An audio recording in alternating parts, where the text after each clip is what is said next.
Shri Lalitha Vedic and నాడి astrology and research centre Rajahmundry Bhrigunandi నాడి ప్రకారం పురుష జాతకంలో వివాహానంతరం అభివృద్ధి ఎలా ఉంటుంది? శ్రీ లలిత వేదిక్ మరియు నాడి ఆస్ట్రాలజీ సెంటర్ రాజమండ్రికి స్వాగతం సుస్వాగతం. నా పేరు గోపి శర్మ. మన లలిత వేదిక్ మరియు నాడి ఆస్ట్రాలజీ సెంటర్ బ్యానర్ మీద ఇదివరకు నాడి ఆస్ట్రాలజీ గురించి వీడియోస్ ఇవ్వడం జరిగింది. అదేవిధంగా మంచి రెస్పాన్స్ ఇచ్చారు.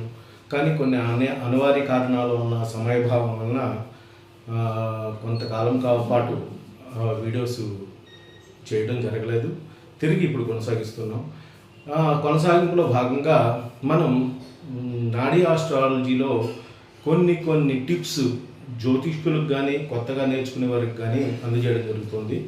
దాంట్లో భాగంగా ఈరోజు వివాహానంతరం ఎవరు అభివృద్ధి చెందుతారు, అంటే ఆఫ్టర్ మ్యారేజ్ ఎవరు డెవలప్మెంట్ చెందుతారు అనేది మనకి రాశి చక్రంలో ఏ గ్రహాలు ఎక్కడెక్కడ ఉంటే జరుగుతాయి అనేది ఇప్పుడు తెలుసుకుందాం. సరే, ఇప్పుడు రాశి చక్రం మనకి గురుడిని జీవకారకుడు కింద లేదా గురుడిని లగ్నం కింద నాడీ ఆస్ట్రాలజీలో భావిస్తాం. సో మీరు గురుడిని ఏ ప్లేస్లోనూ తీసుకోండి, ఇక్కడ తీసుకోండి లేదా ఇక్కడ తీసుకోండి లేదా ఎక్కడైనా తీసుకోండి. అయితే గురుడు నుంచి, అంటే గురుడు ఉండే భావాన్ని ఒకటో భావాన్ని, రెండవ భావం ద్వితీయ భావం చెప్తాం.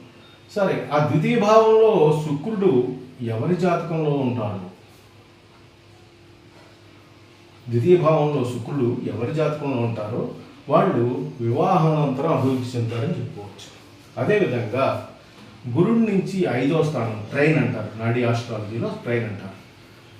ఆ ట్రైన్లో శుక్రుడు, అంటే ఇక్కడ గురుడి నుంచి 1వ స్థానం అయితే ఇది 5వ స్థానం లేదా 9వ స్థానం లేదా 7వ స్థానం, గురు శుక్రుడు సంబంధం కలిగినా కూడా వారు ఆఫ్టర్ మ్యారేజ్ డెవలప్ అవుతారు, అంటే వివాహానంతరం అభివృద్ధి చెందుతారు.